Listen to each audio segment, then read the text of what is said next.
Good evening and welcome to AlumniTALK, a virtual speaker series featuring prominent alumni who share their knowledge, insights, and wisdom with the college alumni community. I am Ted Schweitzer, president of the Columbia College Alumni Association, a dynamic community of 52,000 college alumni.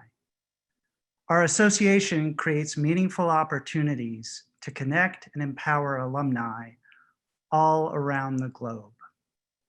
On behalf of the college alumni community, I want to welcome you to an evening focused on race in America. Columbia College began the experiment that became the core curriculum in 1919 to address, quote, the insistent problems of the present, close quote. The college alumni believe that the core is every bit as relevant and necessary today as it was 100 years ago. For decades, our Alumni Association has gifted one of the first texts of the core curriculum to the first-year incoming class. Historically, this has been a work by Homer. This year, we broke the mold. We chose to honor the unusual times we are in by gifting the incoming class the poetic work Citizen, an American Lyric by Claudia Rankine, a 1993 graduate of the School of the Arts. We are delighted that the professors in charge of Lit Hum saw fit to include this text within the curriculum. Before we get started, a few points regarding logistics. If you would like to participate in the Q&A, please enter your questions, including graduation year, in the Q&A box at the bottom of your screen. Your entry will only be visible to the facilitator. If your question is selected, the facilitator will ask the question on your behalf. Feel free to submit questions at any time throughout the presentation. For optimal viewing, please enter full screen mode. Now it is my distinct pleasure to introduce tonight's program. Claudia Rankine is the author of the best-selling book, Citizen, an American Lyric. With essay format writing, imagery, and poetry in exploration of race relations and citizenship in 21st century America. Claudia Rankine is the Eisman Professor of Poetry at Yale in the departments of African American Studies and English. She was awarded the prestigious MacArthur Genius Award in 2016. In 2017, she won a Guggenheim Fellowship. Her book, Citizen, won the 2015 Forward Prize for Best Collection, the National Book Critics Circle Award for Poetry, the NAACP Image Award, the PEN Open Book Award, and the LA Times Book Award for Poetry. Citizen also holds the distinction of being the only poetry book to be a New York Times bestseller in the nonfiction category. Her latest book is entitled Just Us, an American Conversation. Joanna Stalnaker is Professor of French and the Paul Brook Program Chair for Lit Hum. She is also the author of a prize-winning book, The Unfinished Enlightenment, Description in the Age of the Encyclopedia. And I have it on very good authority that she's completing a new book on the French Enlightenment. As chair of Lit Hum, she has been especially concerned with finding new ways to mentor graduate student instructors and ensure that Lit Hum is responsive to the urgent demands of the present. I want to thank all of you for being here tonight. We are delighted to hear from tonight's distinguished speakers, and we offer a very special welcome to students and faculty who are actively involved in the core curriculum. Thank you, Ted, for your introduction, and welcome, Claudia. It's an honor to be in this virtual room with you this evening. I'd like to also thank all the people behind the scenes who are ensuring that this event goes smoothly and who have put so much work into helping us to prepare for it. Echoing Ted, I'd like to extend a special welcome to all the LitHum students and their instructors, and also to all the alumni who are in attendance here tonight. We're here to listen to Claudia Rankine and to engage in dialogue with her, so I will keep my own remarks very brief. I'd just like to say a few words about our choice to incorporate Citizen, an American Lyric, into the Literature Humanities syllabus this year. As Ted mentioned, one of the founding goals of Columbia's core curriculum was to give students the opportunity to confront the insistent problems of the present. Yet over the years, and in particular in recent years, many students and instructors have rightly felt that LitHum has not done enough to help them confront perhaps the most insistent problem of our time, that of race and racism. Over the summer, after the brutal murder of George Floyd and the ensuing upsurge in Black Lives Matter protests, and in the context of a pandemic that has disproportionately harmed and killed Black Americans, we felt that it was vital for Columbia's incoming class to have the opportunity to confront, through the medium of a great work of literature, the ongoing crisis of anti-Black violence in our society. Although Citizen was published in 2014, which is starting to seem like a century ago at this point, this work seemed to us ideally situated to help students engage with the current moment. This is because it confronts the incessant lived reality of anti-Black violence from a perspective that is both intimate and collective, because it documents racism's toll on the body in the form of disparate health outcomes among so many other forms of violence, because it invites its readers to consider and inhabit microaggressions from various perspectives, and because it does all of these things in an innovative and daring poetic form that tests the limits of what poetry can do in the world and how it can do it. And above all, it is because through her inventive use of language, Rankine challenges us as readers to inhabit various subject positions and to consider our own positionality with respect to the intimate and systemic structures of anti-Blackness. Claudia Rankine has said that she writes to provoke dialogue, and we chose Citizen because we wanted the LitHum classroom to be one of the places where that urgently needed dialogue takes place. So I'm honored to welcome you, Claudia, back to Columbia as a great and challenging writer for our times and for all times. Welcome, and I'm looking forward to hearing your reading and to engaging in dialogue with you. Thank you so much, Joanna. It's a real honor to be here, to be included in the core, not something I anticipated, but thank you for that. I am going to read a bit from Citizen and also talk about the imagery, because I feel like it's a silent collaborator in this book. So I'm going to go ahead and start the PowerPoint. Can you see? Can everyone see? I hope so. So Citizen begins, before you open the book, with an image from the great artist David Hammons.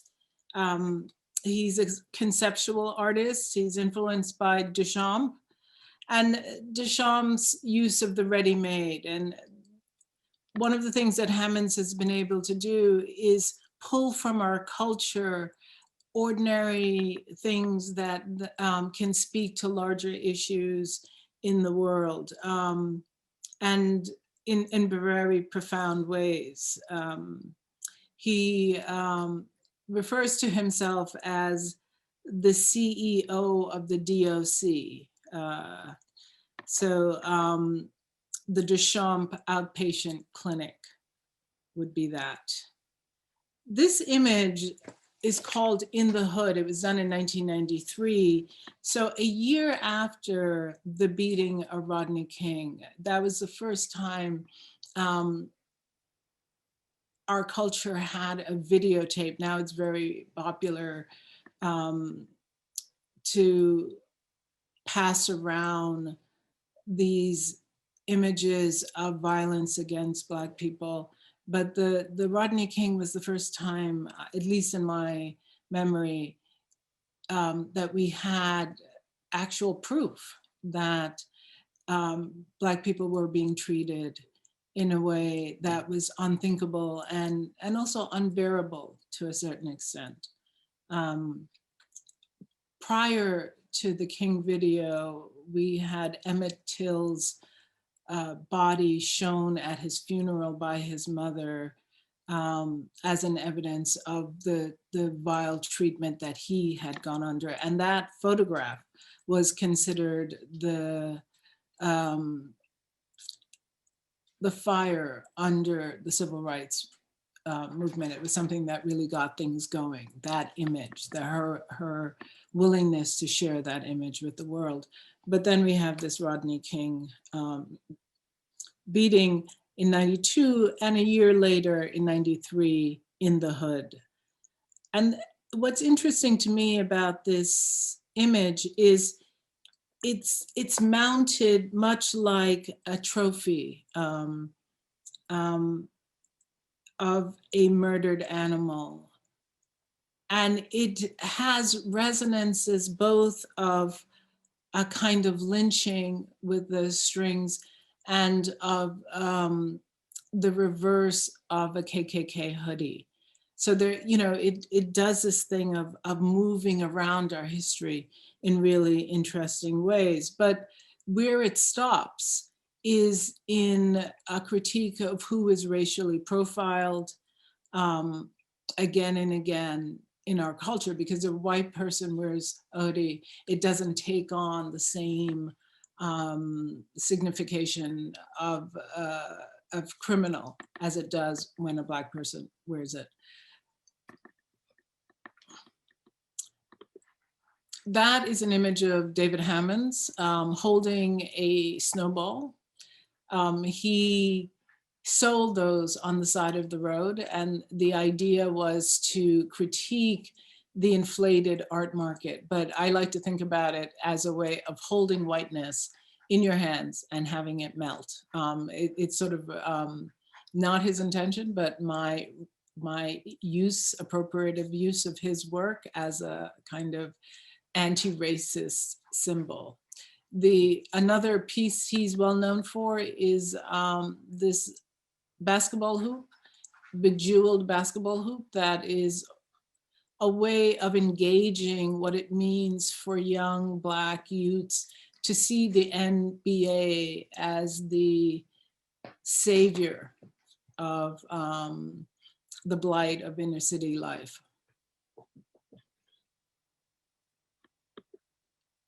This piece is Concerto in Black and Blue, David Hammons' piece, where if you enter the piece, you enter a room that is completely dark. It's a cavernous dark space, and they give you a blue light that you can walk around, and you can't see anyone else in the room. So you at any moment can bump into somebody, you can be interrupted in your flow, your mobility.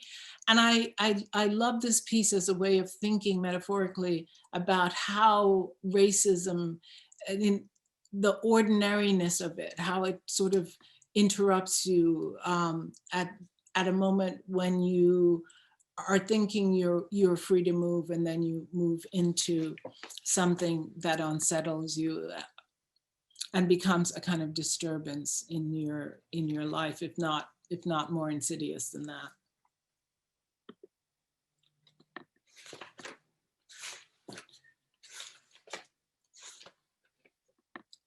When you're alone and too tired even to turn on any of your devices, you let yourself linger in a past stacked among your pillows.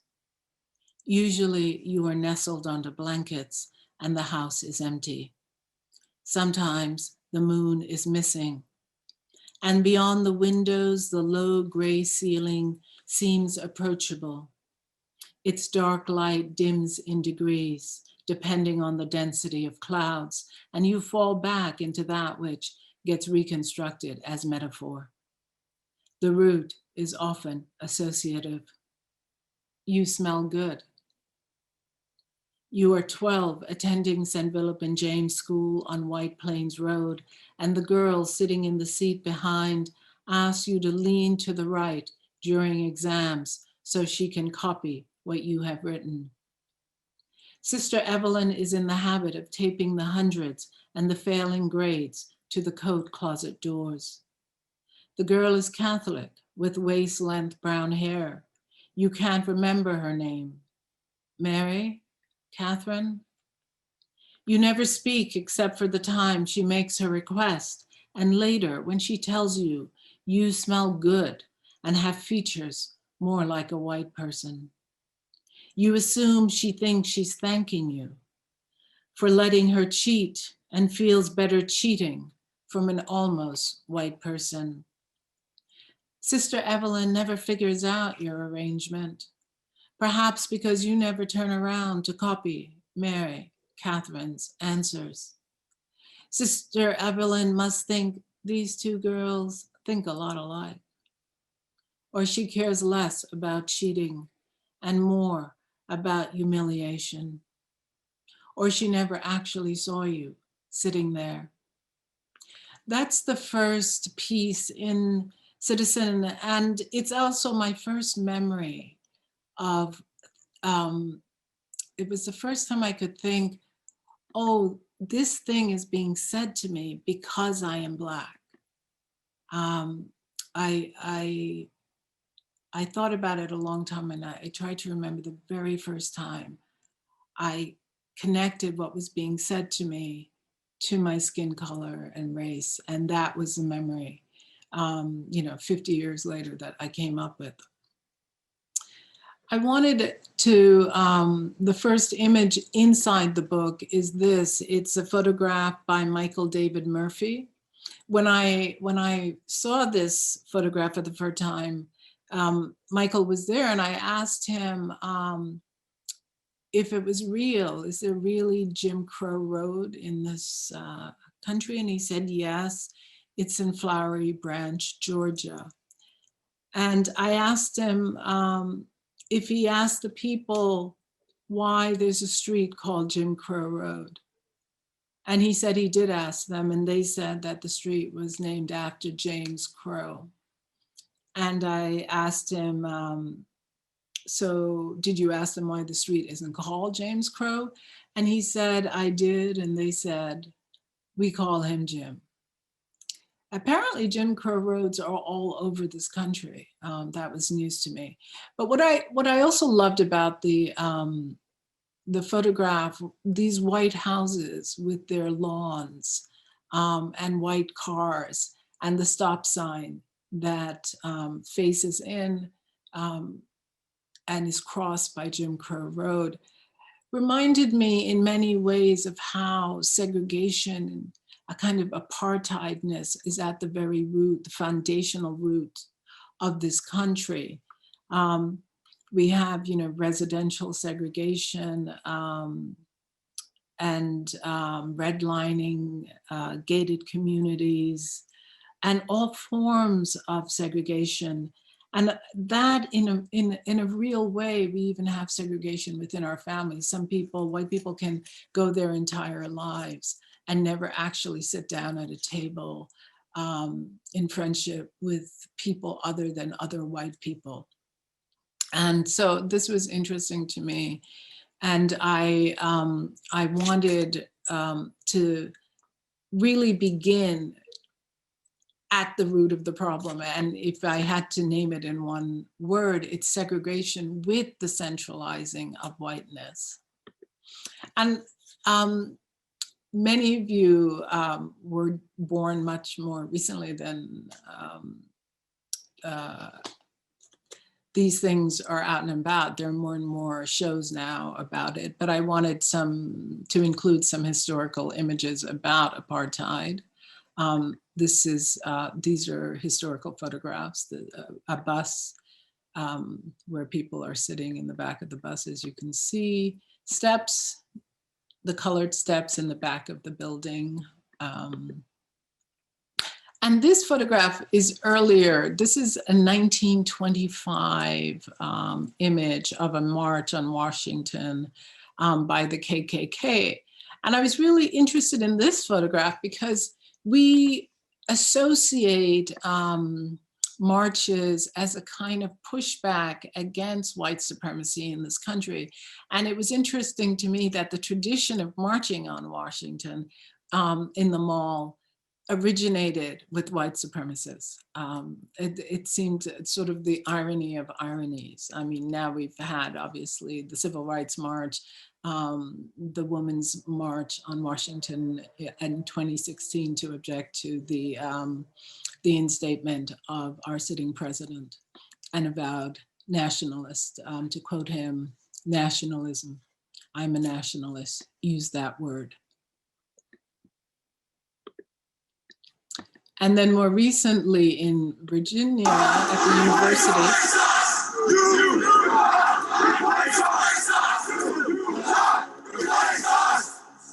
Jews will not replace us! Jews will not replace us! Jews will not replace us! Blood and soil! Blood and soil! Blood and soil! Blood and soil! Blood and soil! Blood and soil! Whose streets? Our streets! Whose streets? Our streets! Whose streets? Our streets! Whose streets? Our streets! Whose streets? Our streets! Whose streets? Our streets! I wanted, this is also from the Charlottesville, I wanted to include that in case you saw the Borat movie and the store he goes in and orders the cake, Jews will not replace us. This is where that comes from. Some of you might know the way in which the prose pieces in the initial part of Citizen got put together was that I went to friends and I said, most of them, you know, academics, actually artists, people like me. And I said, you know, can you as a Black person remember a moment when you were just going about your day and something happened that completely rerouted you? Simply because you were Black.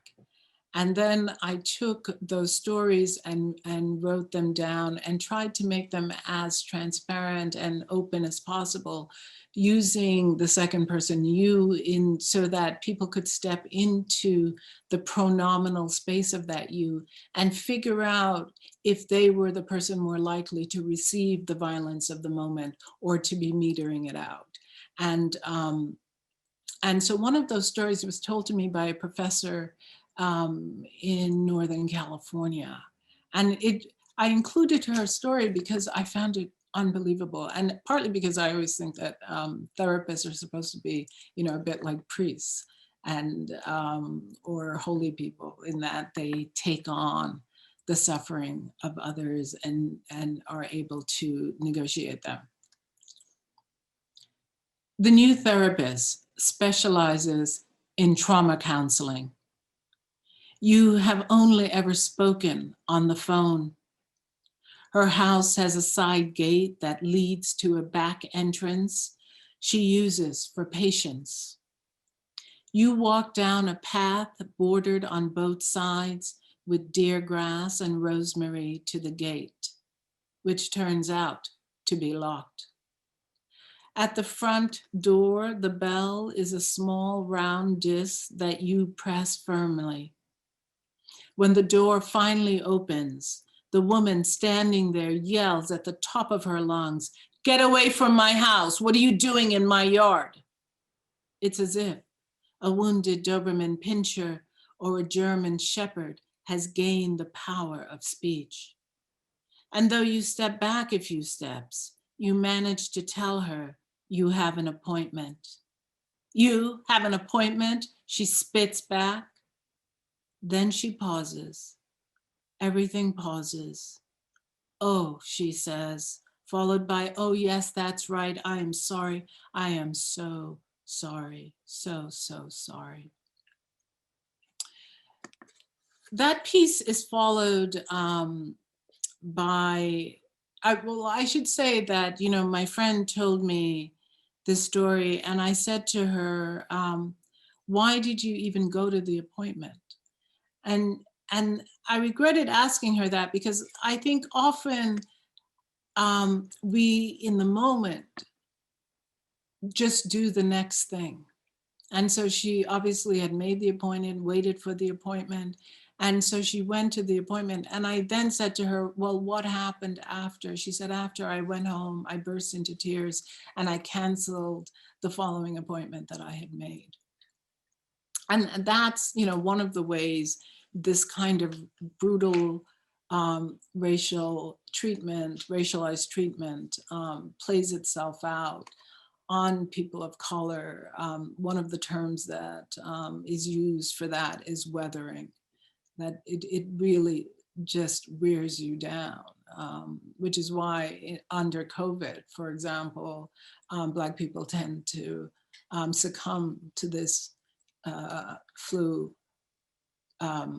virus more than at higher rates than other races. So when I was writing, I was thinking about that therapist literally barking at my friend. And I described her as a wounded Doberman Pinscher or a German Shepherd. I mean, wounded because who behaves like this? And many people, but you know, I could have said racist Doberman Pinscher, but you can't use that for animals. And so I thought, if that is the therapist, who is my friend? And this image on the right came to me. I'd seen it years before. It was done by Kate Clark. She's an artist that actually works like a taxidermist, and she buys the hide, she stuffs it, and then she casts a face and stitches and staples the face, the mask of the face, into the animal. And she's actually done some for very famous musicians in their videos. So you might have come across it before. And when I went to Kate and said, I'd like to get the rights for this piece, she asked if I wanted to commission a piece, and that she would read the text of Citizen and make a piece for the book. And the piece she made was the one with the horns. And when I went to see it, I said, you know, I don't want to use that. And she said, why not? She said, I read the book. It's painful. It's about Black people. Kate herself is white. And they're treated so badly, and they have so much pride and honor. And so she wanted to make something that was stately. And I said, you know, your fantasy of how it lands on Black people might be one of stateliness, but how it feels is crippling. It feels like you're being knocked out at the knees. And so I went back to the original image that I first suggested for the rights.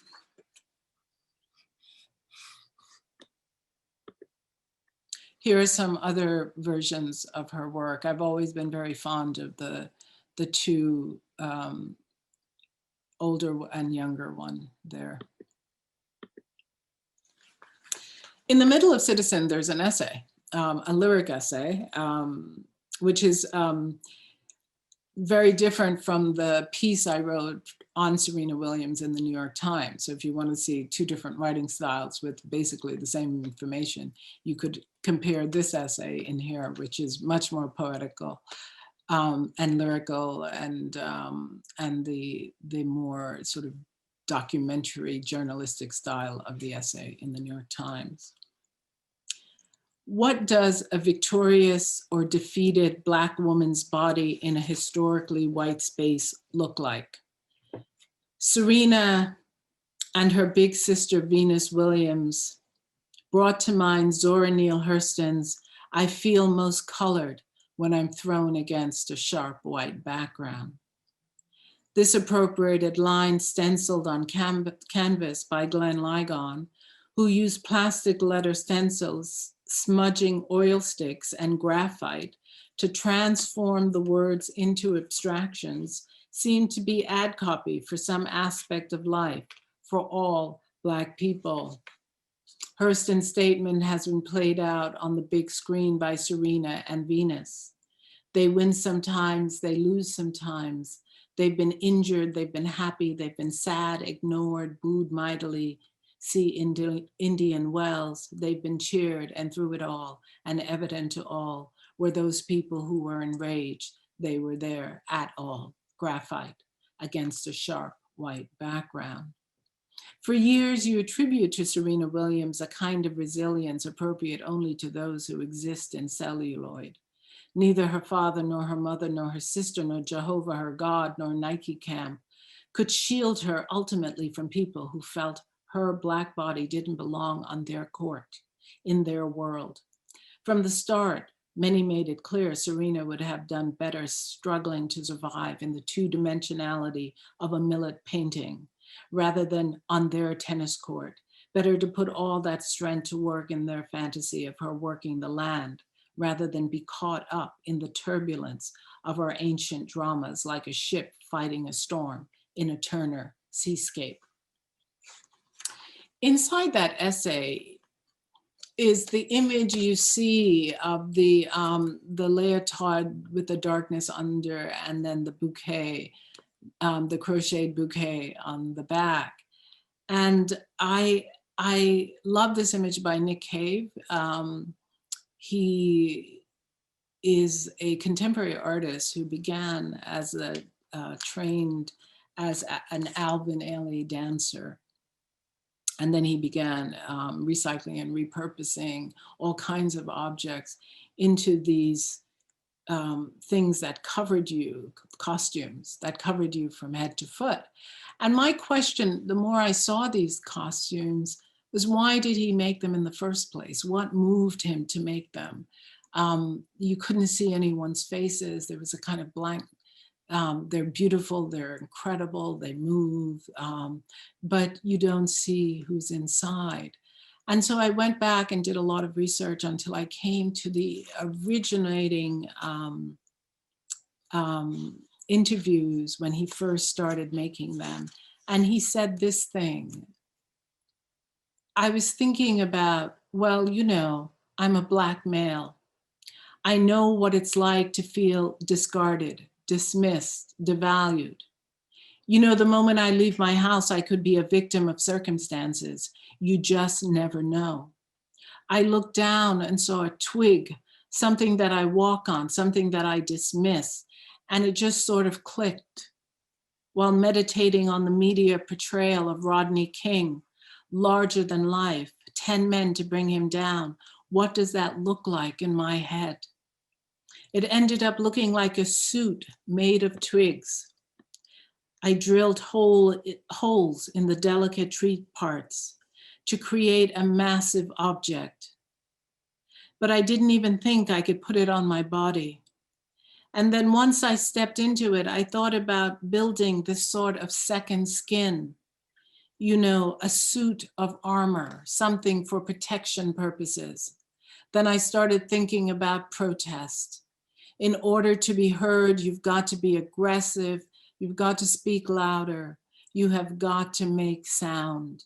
Hence the name sound suits. So these Nick Cave suits became known as sound suits. The end of the Serena essay is,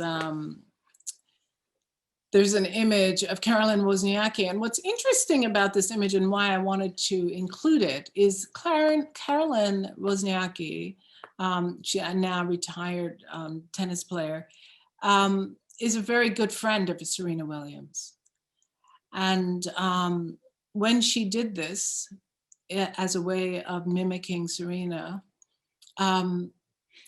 she got a lot of pushback. People said it's racist. How dare you do this?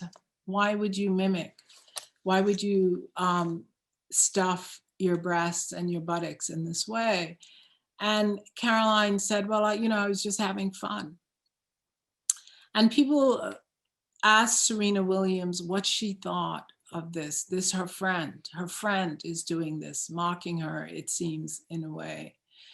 And Serena said, well, you know, we're friends, and I don't think she meant anything by this, but I really hope that she will think about why people object to it, why people are calling her racist. And I thought that was a really wonderful response by Serena. Because I think not only Caroline, but all of us need to interrogate the things that we say, despite the intention. How does it carry itself out into the culture, and what is the cultural history behind the certain language and certain gestures and certain behaviors like this one? This is the Glen Lycon that is referred to in the essay under Serena. That's Zora Neale Hurston quote, "I do not feel colored. I do not always feel colored. I feel most colored when I'm thrown against a sharp white background."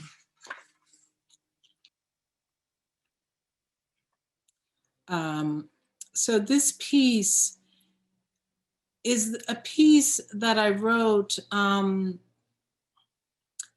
I wrote it because I realized something about myself. Whenever I heard that a Black man was killed by police in New York City, where I grew up in the Bronx in New York, I wondered if it was my own brothers. And I would call them to check to make sure they were alive and still alive. And I wrote this piece, and then a friend of mine, the great writer, Nick Flynn, happened to call me, and he said, do you have a poem that I can use for a magazine I'm working on? And I had just finished this poem, and I gave it to him, and then he said to me, oh, you wrote this poem for Trayvon Martin. And I hadn't initially thought I was writing the poem for Trayvon Martin, but then it became the poem for Trayvon Martin. And I think one of the reasons Nick thought it originated with Trayvon Martin, which it might have somewhere in my consciousness, you'll see when I read it. My brothers are notorious. They have not been to prison. They have been imprisoned. The prison is not a place you enter. It is no place. My brothers are notorious. They do regular things like wait. On my birthday, they say my name. They will never forget that we are named. What is that memory? The days of our childhood together were steep steps into a collapsing mind. It looked like we rescued ourselves, were rescued. Then there are these days, each day of our adult lives. They will never forget our way through, these brothers, each brother, my brother, my dearest brothers, dear heart. Your hearts are broken. This is not a secret, though there are secrets, and as yet I do not understand how my own sorrow has turned into my brothers' hearts. The hearts of my brothers are broken. If I knew another way to be, I would call up a brother. I would hear myself saying, my brother, my dearest brothers, dear heart. On the tip of a tongue, one note following another is another path, another dawn where the pink sky is the bloodshot of struck, of sleepless, of sorry, of senseless. Shush. Those years oven before me and my brothers, the years of passage, plantation, migration, of Jim Crow segregation, of poverty, inner cities, profiling, of 1 in 3, 2 jobs, boy, hey boy, each a felony, accumulate into the hours inside our lives where we are all caught hanging.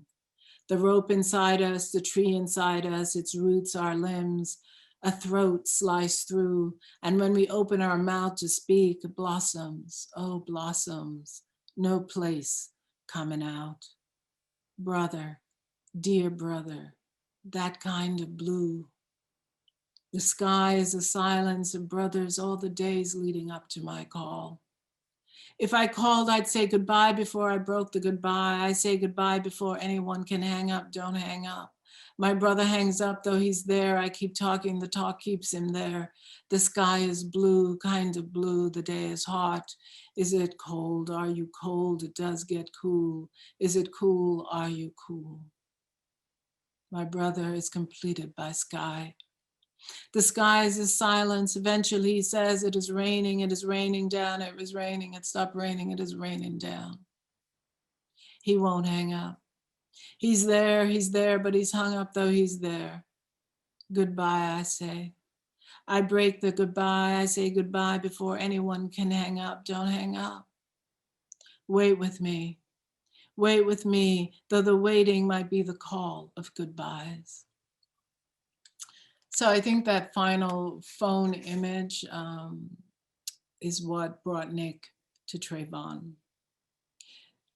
This poem is followed by an image of Thomas Schiff and Abram Smith. And this was, you know, for all the images in the book, I had to obviously get the rights. And this was the most difficult one to get the rights for because it was held through Getty. And when we called Getty to ask for the rights, they said no. And when we asked them why no, they said because Hulton Archives actually owned this image and they did not want Getty selling the rights to the image because they were afraid that the people who wanted to buy the rights to the image wanted it in support of what is in the image.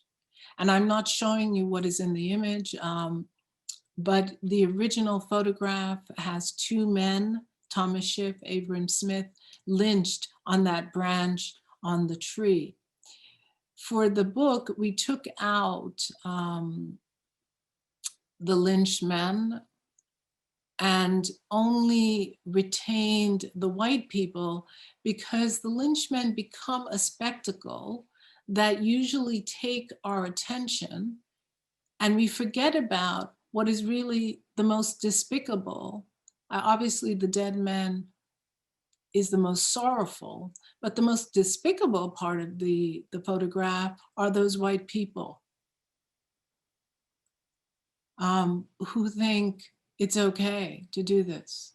And it's interesting to me that in a year where the post office has been sabotaged by this administration to prevent voting, these lynching photographs were passed around through the post office. You could send them to your friends to say, this is what I did on Sunday. This is how I passed my recant, lynching these Black people.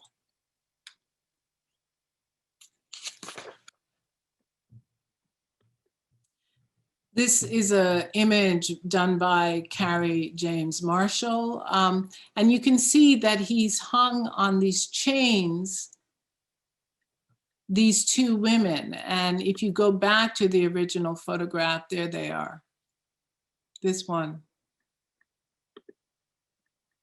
There. Or is it this one? And there she is there. So, and the piece is called Heirlooms and Accessories. It was done in 2002.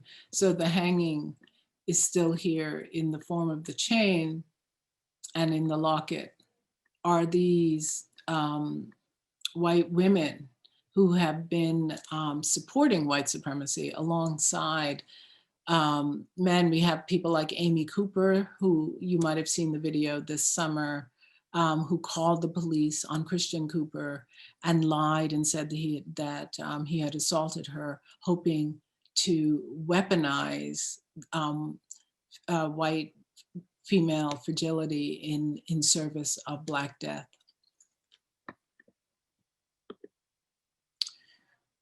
This is a World Cup, but I'm not going to talk about that. I'm going to end on the final piece in the book. The hardest piece to write in this book was the final piece. And And the difficulty for me came from the fact that I did not want to end the book as if it were a Disney book, a book that created false closure of a dynamic that is alive and well, as we know from the killing of Breonna Taylor and George Floyd's murder earlier this summer or this year. And so I wanted to hand in the final manuscript of Citizen. My publisher kept asking for it, and I couldn't think how to end it. I thought about it a long time. And one day I went for a hike trying to think what could be the ending. And I couldn't come up with anything. I came back to my house, I dropped off the dog, and I had to go to the club where I had a tennis appointment.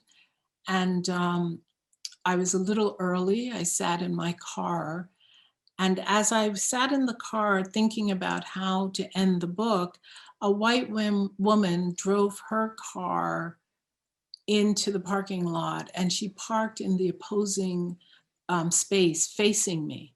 So she kind of swung around, pulled in, and turned the car off, looked up, saw me, and turned the car back on, backed up, and parked on the other side of the parking lot. And as I sat there, I thought, why'd she do that? And Citizen, I had, canvassed, in a sense, a lot of Black people and asked them to tell me their stories and interactions. But I hadn't spoken to white people. And so I thought, I'm going to go ask this woman why she just did what she did, why she pulled up, looked at me, turned the car on, backed up, and drove across the parking lot and parked. So I jumped out of the car and I started running towards her car. And I don't know if she saw me, I don't know what she was thinking, but then I realized something, that I had forgotten my racket. And so I was going to be late to my appointment. So I went back to my car to get the racket. I can hear the even breathing that creates passages to dreams. And yes, I want to interrupt to tell him, her, us, you, me. I don't know how to end what doesn't have an ending. Tell me a story, he says, wrapping his arms around me. Yesterday, I begin. I was waiting in the car for time to pass. A woman pulled in and started to park her car facing mine. Our eyes met, and what passed as quickly as the look away. She backed up and parked on the other side of the lot. I could have followed her to worry my question, but I had to go. I was expected on court. I grabbed my racket. The sunrise is slow and cloudy, dragging the light in, but barely. Did you win? He asked. It wasn't a match, I say. It was a lesson. And the final image in the book is by Turner. It's Turner's slave ship. And he originally titled it Slavers Throwing Overboard the Dead and Dying, Typhoon Coming On. And it's the slave ship Zong, and in 1781, the captain ordered 133 slaves thrown overboard for insurance payment. He thought the ship might be lighter and more manageable in the storm, so he just ditched the cargo. And so he killed all of these people. And then when they got back to London, they had a court case, but it was not over the killing of people. It was over an insurance issue. Should he be allowed to collect insurance on cargo that he ditched himself? Not that the storm took, but that he ditched in order to maneuver in the storm. So Turner painted this as a critique of treating people in this way. And I really wanted to end with this, partly because the painting itself shows how a micro moment leads to a macro moment, you know? And you can see this, you can walk by this image and think it's just of a storm. But then when you look closely, you see the anti-Blackness, the anti-Black racism right in there. They're the bodies being surrounded by the white fish, being eaten by the fish. And so the Turner image for me was the hope of this book, because Turner was able to take responsibility for his own moral compass. That it did, you know, people say you cannot bring the politics of the 21st century, you know, back to the 1840s or the 1780s or whatever. And even then, there were people like Turner and John Stuart Mill and others who knew that treatment of people in this manner was unacceptable, immoral, soul killing. And so for me, if you ask, where is the hope in Citizen? It is in this painting by Turner. How do you do that? I'll stop share here. Thank you. Claudia, thank you so much. You've illuminated so many aspects of this work and your method as a poet, the way that you work with artists. And I'm so glad that students had an opportunity to read your work and then to hear from you afterwards, once they've already, you know, had their own impressions and tried to grapple with the work and figure out what they think that it means. We have a lot of questions. We had some questions that came in advance of your remarks, and then we have others that have been coming in live, more questions than you could possibly have the time to answer here. And you've touched on aspects of many of them. I wanted to start with a question from an anonymous participant who asks, what can lyric do politically? What can lyric do politically? I think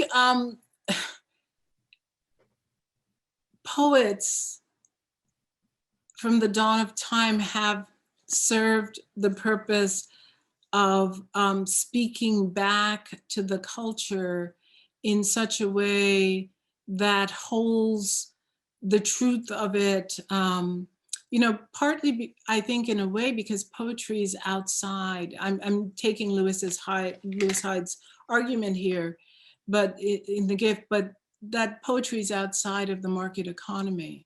So that as poets, we, you know, we can write what we see, what we feel, what we know, and we can take into account feelings and people in a way that's not tied to an actual narrative or story.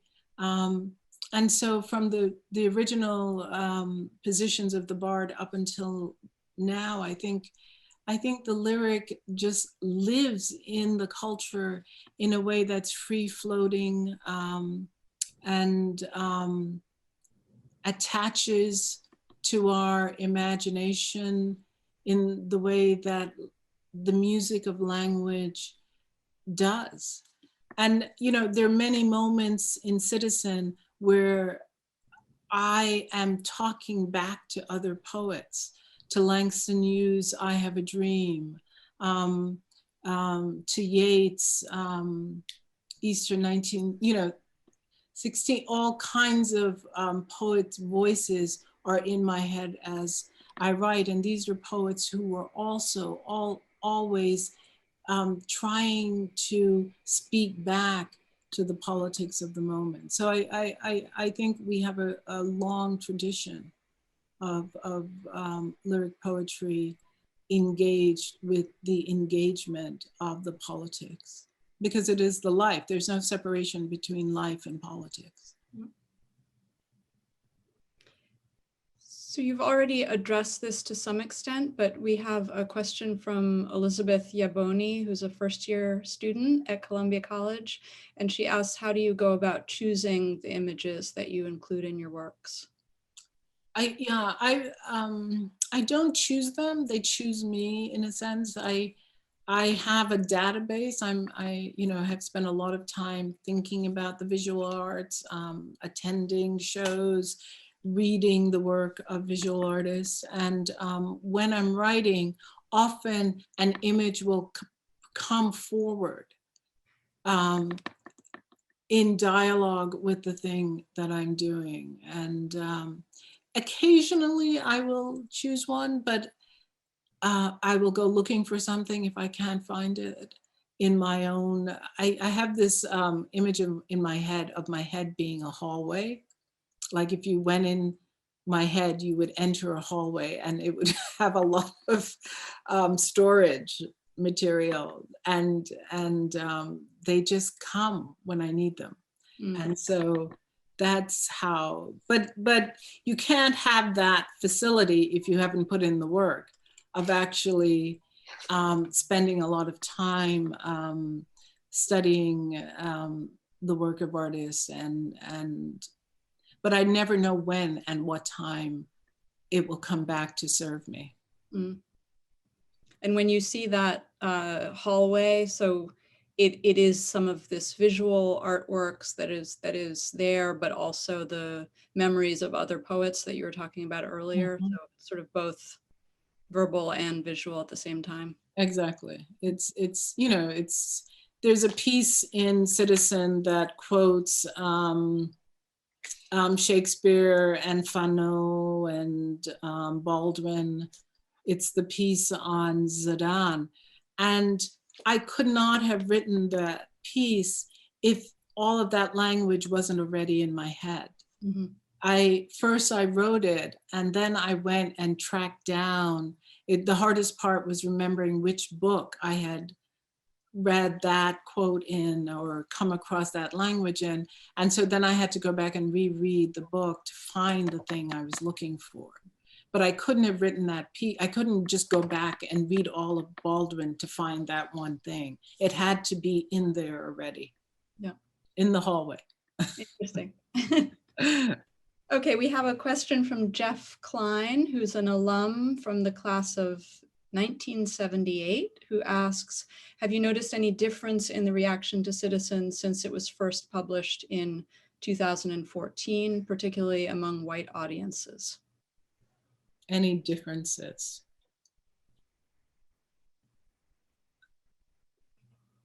I don't know. I haven't been tracking Citizen. I know many people have read it over the years, which I could not have anticipated. I think that this is my fantasy about an answer to that question. I think that white people of today, rather than 2014, might have more facility with the language and events in Citizen today than in 2014, because I think in 2014, I would use the word white and people would get angry. They heard it as a kind of slur to call a person white. And I would talk about white supremacy or white racism, and people would get visibly enraged. And now everybody, it's like everybody's read Coates, they've reread Baldwin, they've reread Morrison, they've read Ibram Kendi, they've read Robert DiAngelo. And so now it becomes part of the pot of discussing these things that have been very present with us for many generations. Yeah. So I mentioned earlier that we have obviously college students in the audience and alums of Columbia, but we have at least one high school student who read Citizen in class. This is Marin Geller, who asked 2 questions about the memorial page in Citizen. The murders of Ahmaud Arbery, Breonna Taylor, George Floyd, and Rayshard Brooks happened after you first published the book in 2014. Did you want to publish another edition to address the issues you discuss in the lyric, specifically in the context of the events of this summer? And why does the line "in memory of" fade with empty spaces after it? The original version of Citizen, when it was first published, did not I have it here, had Jordan, Russell, Davis, Eric Gardner, John Crawford, and Michael Brown. Those were the only names in the original book. Every time the book has been reprinted, we have updated with some of the high-profile cases. So the adding of, and now we've had to move from one page to the next because those names have been adding up over the years. So we didn't do a special printing to add Breonna Taylor. It was just the next printing that encompassed Breonna Taylor and George Floyd. And probably the next printing, we will have more names to add. So the publishing house has been flexible in terms of adding names as the book has been reprinted. And the killing of Black people, unarmed, unjustified killing just continues. So the names just get added. So that's why. The fading had to do with the fact that we knew that more names would come. And so I wanted to come up with a form that suggested that this is an ongoing list. And this kind of violence against Black men and women and children would go on and be, whether or not the names are there now or not, we might as well hold a space for them because they are coming. And I wanted to ask you to speak a little bit about the situation videos that you've created in collaboration with John Lucas. You and Lucas have written of those videos. It is our feeling that both devastating images and racist statements need management. And this is a question coming from me. I just wanted to ask you to speak a little bit about what that management entails in the form of a moving image associated with this work. So one of the issues about that I think a lot about in my work and with my husband, John Lucas, who's a filmmaker, is how do you represent, as in present again, recirculate images of violence against Black people without re-traumatizing Black people. And so that is why the word management is used, that we are positing again in the culture an act of violence, but with the intent of thinking about it again, of re-entering it, of creating a counter narrative to that narrative that the police has supplied us with. And so all of that has to be held into account as well as the feelings and experiences of the viewer. So those are the kinds of things that we discuss over breakfast as we think about making the situation videos. What can we portray? What will need a trigger warning, for example? When can we get the reality of the situation across without exploiting Black death in the service of that? Emmett Till's mother is credited with, putting those photos out there for the American public and galvanizing civil rights activists at that time. So there are times when those images are useful to have. But do we need, especially now with social media, they're constantly in circulation. So that's something I'm thinking about a lot, and that we talk about, and that goes into the production of the situation videos. Right. And I think that on at least one of them, there is a sort of advisory for the audience at the beginning. About Situation 8, I think. Yeah. Yeah. Okay, so we have a question from a first-year student, Emily Cote of the college, who asks, there is a specific sentence where you use several pronouns, one after the other. Who do you think you are, saying I to me? What is the meaning you are trying to convey when you exchange pronouns continuously as you did in this instance?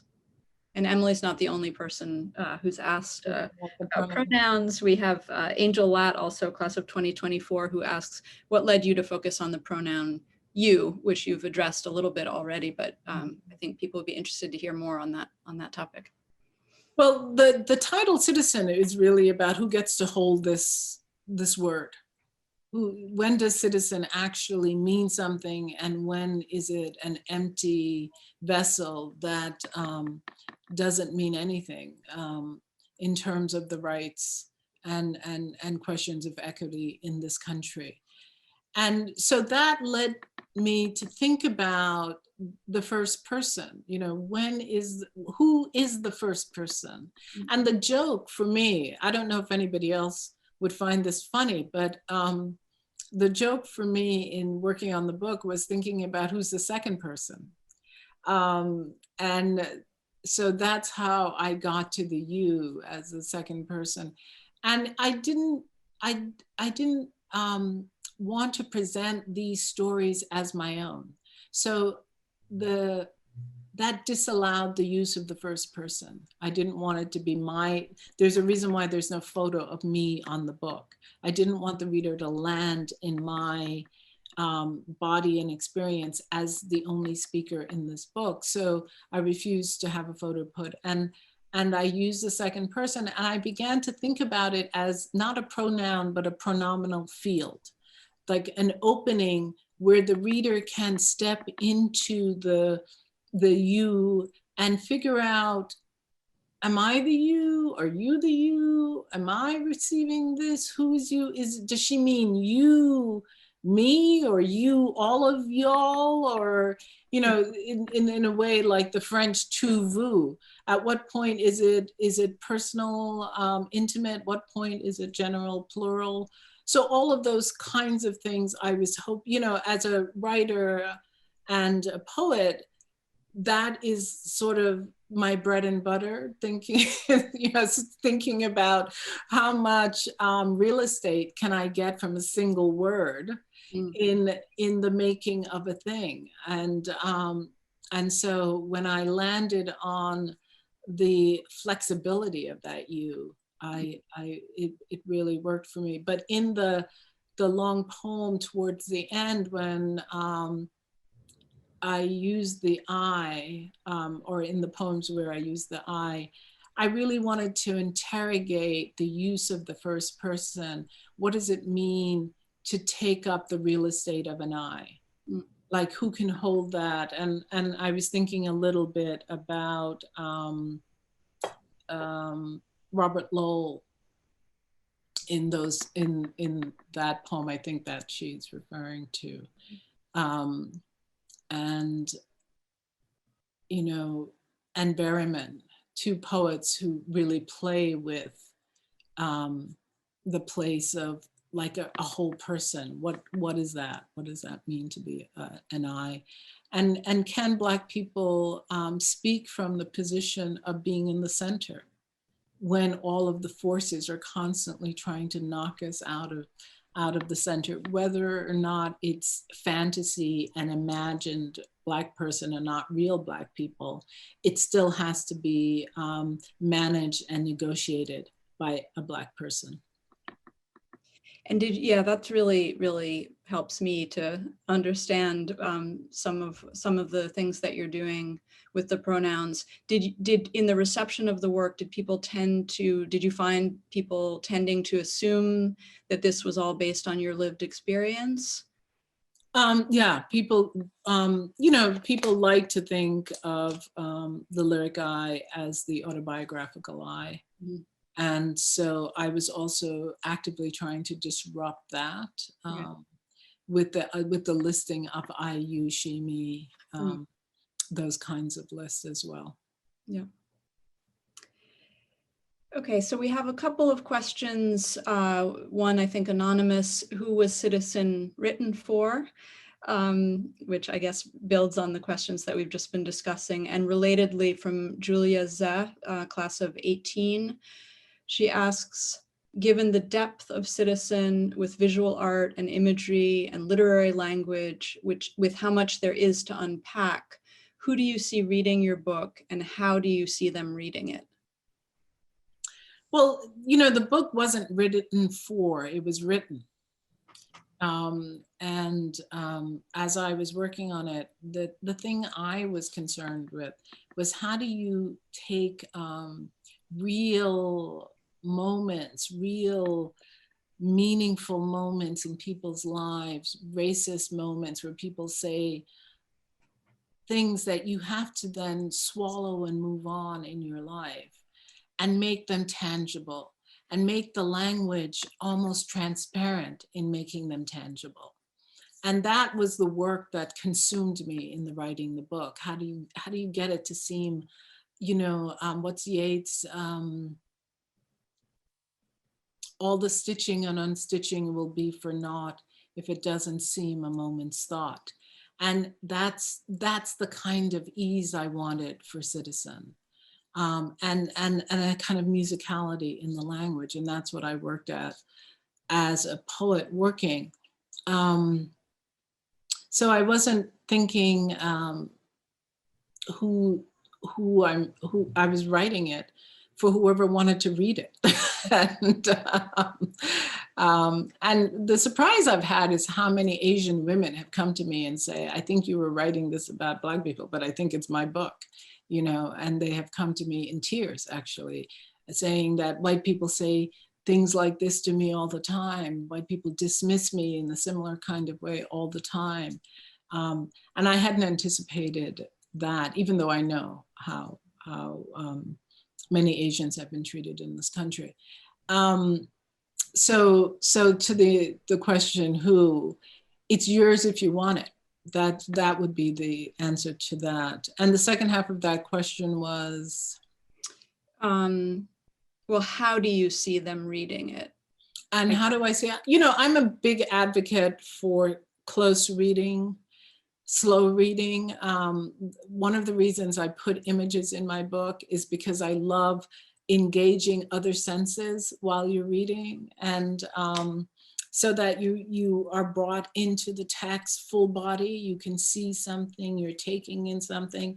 And I love the freedom that is created when the text and the image are in juxtaposition, that it creates a kind of associative field that I can't control. I have no idea where you're gonna go with that. Like if you read this and then you look at this, where do you go in your mind? I don't know. And I love the freedom of that. And I'm a great fan of open text, books that you can open at any page and begin reading and are not tied to a linear, you start here, you end here modality. So those are the kinds of things I think about as a maker. I don't see structure and content as separate. Those two things for me have to ride in the same race towards the end of the book. Yeah, and I was really glad that you addressed earlier how your own struggles with deciding how to end the work, because it seemed to me that some of those aspects of open-endedness must have made it extremely challenging to figure out some sort of form of closure for the work. So a question related to genre, anonymous. Why did you choose to include a lyric essay in Citizen? You know, initially I thought about writing like a crown of sonnets or something to account for Serena's life. I wanted the life of somebody who I could chart, who then could be fact-checked to see that I wasn't making this up. You know, the book is full of hearsay. Somebody told me this story, somebody told me that story. So I wanted one place where the reader could say, is this a reliable narrator? I don't know, let's go check. And Serena Williams, those matches, I limited the matches to the US Open to keep it in a box. And that way, if you go back and watch the matches, which are on YouTube, I checked, you can see that I am referring specifically to events that happened in real time and quoting exactly what was said by the people who said them. You can listen to them say it. You can see the balls falling into the middle of the court. And because I think one of the things that I have encountered personally in my life as a Black woman is white people saying, well, are you sure you're remembering that correctly? I don't remember that. I watched that match. I didn't see that. And the real question should be, why didn't I see it? Why don't I remember it? But instead, the frame is often brought to the teller, and it's like, are you reliable? And so I wanted the essay to do that thing of saying, okay, here are the facts, and now go watch the matches and tell me that I am making this shit up. Sorry. No problem. Have you met Serena Williams? Has she responded to your work in any way, or? I did. I interviewed her for the piece I wrote for the New York Times, which is similar to the lyric essay, but it's a great, I love the comparison between the two essays, because this, you can, if you read the New York Times essay, it's an essay. But if you read this, you see the jumps that it makes and the kind of gaps that are allowed in poetry that are not allowed in essays that you write for the Times. So, so to me, it's a nice comparison as to why this is a lyrical essay and not an essay. Right. You know. I will have to, I hope some of the students have read that essay in the Times, and if not, they should, and I should. We just have time for one more question before some closing remarks. So how do you feel about having Citizen on the Literature Humanities syllabus? Well, it was a great honor to be included in that. You know, and of course you wonder, I wonder, is it just for the moment, or is it because the book is really well written? And I hope it's for the latter reason, of course, but I'll know in 2 years if it gets kicked off. Great. Thank you so much, Claudia. It's been really wonderful to have this additional window onto your work. I would like to now turn things over to Khadija Sharif Drinkard, who is going to share some closing remarks. Thank you again. It was an honor to speak with you tonight. Thank you, Joanna. Thank you, and good evening. I am Khadija Sharif Drinkard, Columbia College class of 1993, member of the Columbia College Alumni Association, and president of Columbia College Women. On behalf of the college alumni community, I want to express my deepest thanks to Claudia, Rankine, and Joanna Stalnaker, and to our important audience, Columbia alumni and students, for joining us. Thank you to each of you for your evocative questions. Thank you, Claudia, for an evening of poetry, analysis, and deep reflection. Racism is a social construct that remains a crisis for our human family and has persisted for too many centuries. This talk brought clarity to some of the attitudes and experiences that envelop our world, and none of us are immune to them. As we move toward a more just and equitable society, it requires difficult conversations, discomfort, and disruption. Above all, it requires courage from each of us to speak the truth, to accept the truth, and to walk in the truth. The Elucidating Citizen, an American lyric, did that for us. Claudia's newest book, Just Us, An American Conversation, released last month, artfully invites us to discover what it takes to stay in the room together, even and especially in breaching the silence, guilt, and violence that follow direct addresses of whiteness. You can learn more at claudiarankine.com. Save the date for the next Alumni Talk, Race in the Presidential Election, on Thursday, November the 19th. For more Alumni Talk events, please visit the College Alumni Association website at college.columbia.edu/alumni. We encourage you to stay involved with the college, and we thank you for joining us this evening. Have a wonderful night.